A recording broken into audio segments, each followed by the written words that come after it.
हम लोगों ने ना 9 दिन तक बहुत भक्ति भाव से माँ दुर्गा की पूजा की।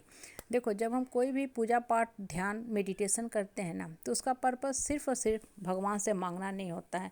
नहीं भी पूजा पाठ करोगे ना, कर्म अगर निस्वार्थ भाव से सही कर्म करोगे, सत्य न्याय धर्म के रास्ते पे रहोगे, हाँ, सही सोच से सही जीवन का जो कार्य है वो करते रहोगे ना, आपको फल मिलेगा ही मिलेगा। लेकिन जब हम पूजा पाठ करते हैं, ध्यान करते हैं, माता का जागरण करते हैं, तो उससे होता क्या है कि हमारी आत्म बल जो होती है, आत्म शक्ति होती है, वो मजबूत मजबूत मजबूत होने लगती है। देखो, सबसे पहली बात क्या होता है कि ये खुद में ही आप फील करना शुरू करोगे कि अब हम कितना पहले से अच्छे हो गए हैं, मतलब हमारी आत्मा के अंदर कितनी कितनी शक्ति आ गई है। पहले हम पूजा पाठ तब भी करते थे, आज भी करते हैं, आगे भी करते रहेंगे।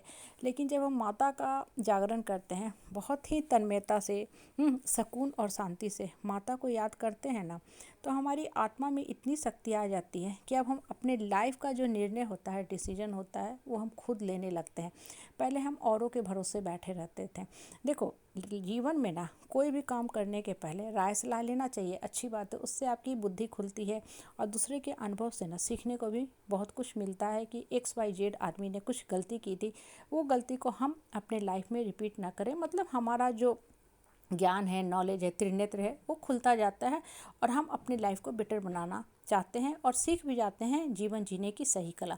लेकिन लाइफ का कंट्रोल कभी भी किसी दूसरे आदमी के हाथ में मत दो। आपका पूजा पाठ का मेन पर्पस क्या होता है?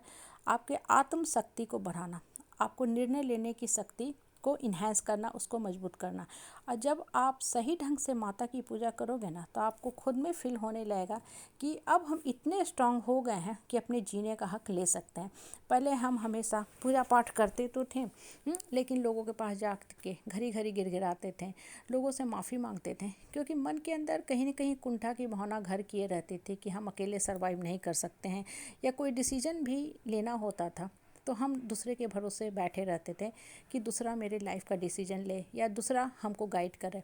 देखो, जितना ज़्यादा आप दूसरे पे डिपेंडेंट रहोगे, दूसरे के सर्टिफिकेट पे जो ये आदत पड़ी हुई है जीने की ना, उससे क्या होगा कि आपके अंदर की शक्ति कुंठित होने लगेगी। फिर ये जो पूजा पाठ हमने किया, 9 दिन माता का जागरण किया ना, धीरे धीरे अपना प्रभाव छोड़ने रहेगा। इसलिए बोलते हैं ना कि हमें 9 दिन की पूजा से सिर्फ हम स्ट्रांग हो जाएंगे, पॉसिबल नहीं है।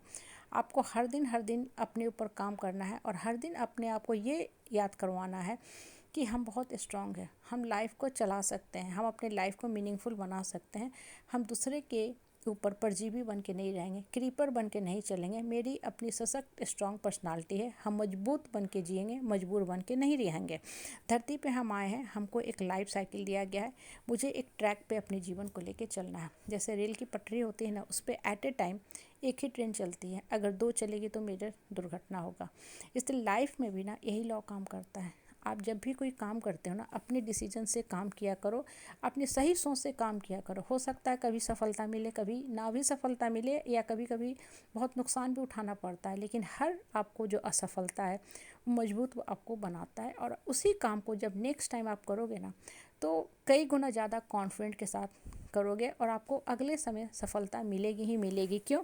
क्योंकि आपके पीछे आपका अनुभव काम कर रहा है, पास्ट का फेलियर काम कर रहा है। पास्ट का वो फेलियर नहीं था, वो big big big very big lesson था जो आपके आत्मबल को मजबूत किया।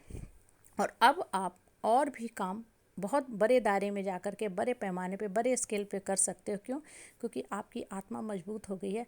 अब आप फेलियर से नहीं डर रहे हो, अब आप बड़े से बड़े जीवन की जो मुसीबत है ना, उसको अच्छे से क्रॉस कर सकते हो, ऑब्स्टेकल को क्रॉस कर सकते हो, और लाइफ का बहुत ब्यूटीफुल मीनिंगफुल जो जर्नी है ना, उसको कवर कर सकते हो हैप्पीली। इसलिए लाइफ में ना पूजा पाठ जब भी करो ना, तो ये सोच के करो कि हाँ, ये पूजा हमने कर लिया, अब हमको अपने मन के अंदर सारी चीज़ों को भरना है, इम्प्लीमेंट करना है, अपने आत्मा का एट्रीब्यूट बनाना है, क्वालिटी बनाना है, और हर दिन उस चीज़ को याद करो। तब आप देखोगे एक समय के बाद, एक लंबे अंतराल के बाद आपको खुद में ही फील होने लगेगा कि पहले हम कैसे लाचार, बेसहारा बन के रहते थे, और आज हम वही आदमी हैं जिसकी बातें सब लोग सुनते हैं। अब लोग हमसे आते हैं, ये पूछते हैं गाइडेंस लेने। लेकिन यहाँ भी एक चीज़ ध्यान रखना, कभी भी आप भी दूसरे के लाइफ का डिसीजन मत लेना, क्योंकि हर आदमी का सोचने का ढंग अलग होता है।